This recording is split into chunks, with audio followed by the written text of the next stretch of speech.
اسرائیل راسي ملایکو ته ووایي چې دغه سړی د الله خوښ دی، تاسې هم خوښ کړئ. بیا هغه ملایکې د ځمکې سر ته راسي، بیا دا خلکو ته وایي چې دا سړی د الله خوښ دی، تاسې هم خوښ کړئ. بیا د ټولو خوښ که نه یو سړی د خلکو ډېر خوښ وي، او کله کله یو سړی بیا د خلکو تر نظره بد وي. ولې؟ ځکه چې هغه د الله بد وي.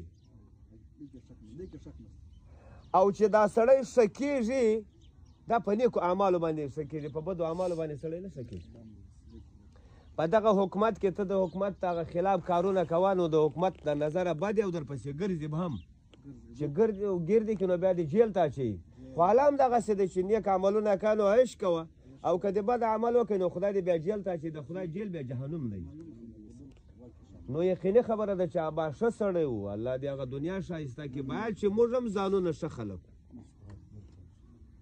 باید چې موږ هم د ځانو څخه ښه جنت په دغه دنیا دی، په هغه دنیا نه دی. په دغه دنیا کې بې ګټې بیا به تا الله جنت ته اچوي. چې ته غنم ونه کرې او ته دې پټې ته ولاړې غنم دې رېبېده، اوس کېدلی شي؟ خیمه دې نه یې او ته دې سایې ته ناستې، دا کېدلی شي؟ راځئ اوس موږ تاسې دا دی د ابا مرګ ولیدئ، ځان کې تغییر راولو. پخوا که مو 15 منټه عبادت کوئ، اوس باید چې 10 یې کړو.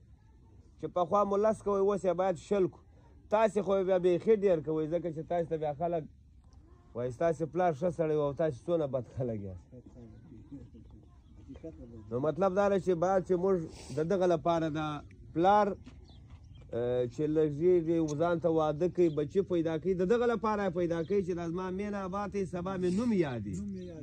دا قدر خو وایي چې خدای زموږ پلار وبخښي، جنت یې ځای کړي، مغفرت یې وکړي. موږ د دغه لپاره پیدا یو، د دې لپاره نه یو پیدا چې سبا مو د خیره پلار و مور ته نور خلک ښکنځل بد رد وایي، هغه په بدو بیا د خلکو تر نظره بد وي. ولې؟ ځکه چې هغه د الله بد وي. او چې دا سړی ښه کېږي دا په نیکو اعمالو باندې ښه کېږي، په بدو اعمالو باندې سړی نه ښه کېږي. په دغه حکومت کې ته د حکومت هغه خلاف کارونه کوه، نو د حکومت د نظره بد یې او درپسې ګرځي به هم، چې ګرځي کې نو بیا دې جیل ته اچوي. خو حالا هم دغسې دی چې نیک عملونه کوه نو عیش کوه، او که دې بد عمل وکړې نو خدای دې بیا جیل ته اچوي. د خدای جیل بیا جهنم دی. نو یقیني خبره ده چې ابا ښه سړی و، الله دې هغه دنیا ښایسته کړي. باید چې موږ هم ځانونه ښه خلک، باید چې موږ هم د ځانو څخه ښه جنت په دغه دنیا دی، په هغه دنیا نه دی. په دغه دنیا کې بې ګټې بیا به تا الله جنت ته اچوي. چې ته غنم ونه کرې او ته دې پټې ته ولاړې غنم دې رېبېده، اوس کېدلی شي؟ خیمه دې نه یې او ته دې سایې ته ناستې، دا کېدلی شي؟ راځئ اوس موږ تاسې دا دی د ابا مرګ ولیدئ، ځان کې تغییر راولو.